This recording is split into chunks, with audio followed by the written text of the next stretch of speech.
Okay, so we're finally into the rainy season, and what happens when it rains? Power goes out, but the other things happen is your roof will start to leak. If the water can't shed the roof like it's supposed to, if there's blockage in the way, letting it get all the way to the ground, then you're going to end up with a leak. And you may not have an actual hole in your roof. It's just a matter of the drainage can't work properly. So, to give you an idea. So this is the proper reveal. This is not. Because you can see what happens is debris clogs up underneath here, and when it clogs up underneath there, the water has to go that way. And this flashing only comes up maybe not even that far, probably about that far. But it's a straight line across this way, or all it has to do is build up there and then come down the other way, and then it goes underneath the flashing and get sideways, and it'll find a way down to your roof, your ceiling inside. So in this case, that's what I'm doing here. Here you can see the flashing comes all the way up here, and you can see where water has built up here, and it's actually coming up there. So I'm betting as I go along here, I'll find more where the water is seeping up over.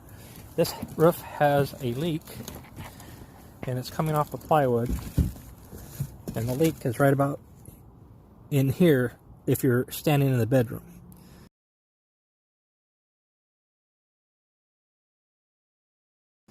But the water's not coming from here.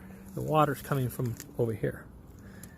So after this is cleaned out, what needs to happen is these tiles need to get cut back. Good 3 inches on both sides, 4 inches.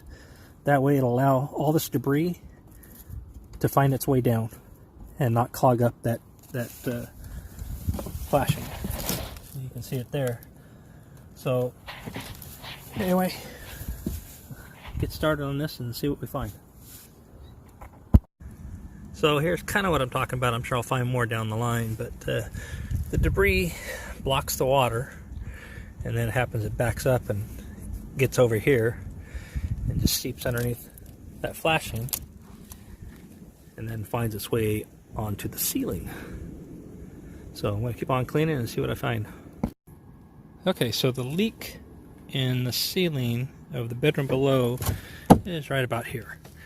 And you come across and it's dry, but when you come up here, it starts getting wet.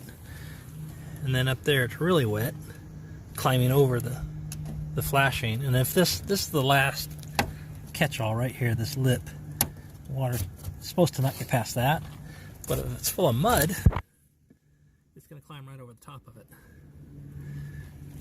And all of that just came out of there. So hopefully we'll wash this down, put the tiles back, and then come back with a saw, and we're going to cut these roofing tiles back a couple of inches, 2 or 3 inches. Same here. See, all the debris is underneath there too. That needs to be done. But you can do that. You don't have to take the roof up. You just cut it with the saw, and then get those chips out of there. Just make sure you don't go through all the way to the flashing, which there's plenty of room not to go through the flashing. So when you're all done, it should look like that.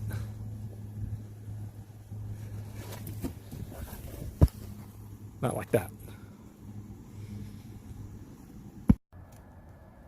I really like this one.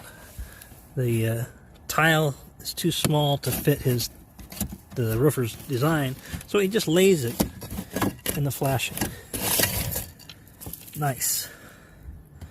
Very nice.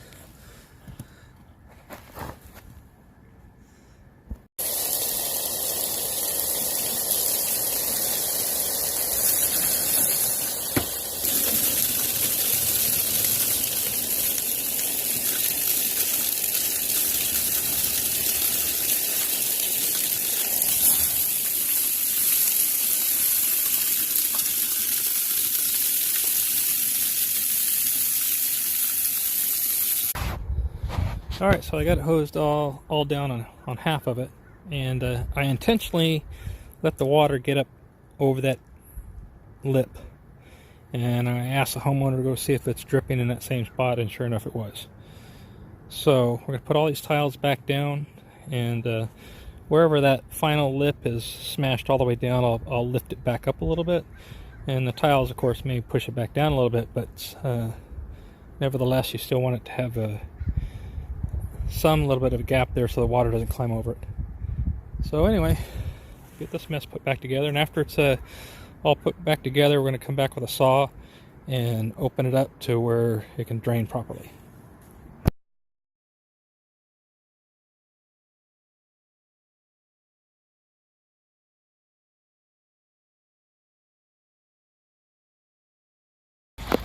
So while we're up here and it's raining, we're going to look at the rest of the roof. Right off the bat, that's not cool. See that? That's a straight shot to the attic.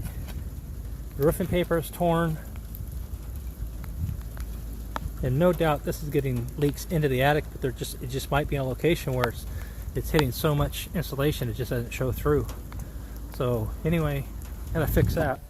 Then you can see all these other runs are the same way. They're closed up with debris in them, all of them. And it looks like this whole neighborhood was done that way. All those houses, all done by the same roofer. Now, there's one over here, it's opened up. That one is closed up. That is how it's supposed to be. Just like that one over there. So that is what this house needs, is to have all these opened up.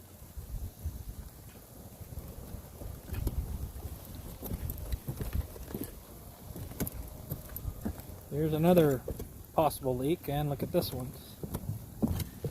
So you may have thought that all these tiles are nailed down, but they're not. Some are just laid in place. This one looks like it was cut. It was. That's why the nail holes were cut off. It looks like they probably may have tried to use this one for here maybe, and it didn't work. Okay, our band-aid on this is to just throw some bags in there. You can see where there's pieces here that are supposed to come together. Like, here's that piece, there's that piece, and they slid down. But still missing a piece over here, so this was never completed. Again, something the building inspector should have caught. Pretty sure this house was built back in the building boom when so many houses were going up, and a contractor gets his funding from his bank when 2/3 of the roof is on, and then it's not uncommon for them to just stop on that job and go to the next one to get that funding. So in that, you're going to have some shortcuts, and the builder on this house took those shortcuts. So when we get done,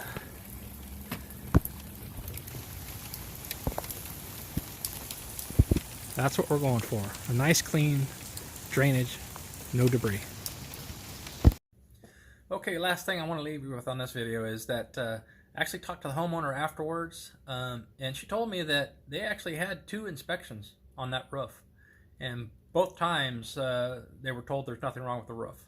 And you can see in the video clearly that there's quite a bit wrong.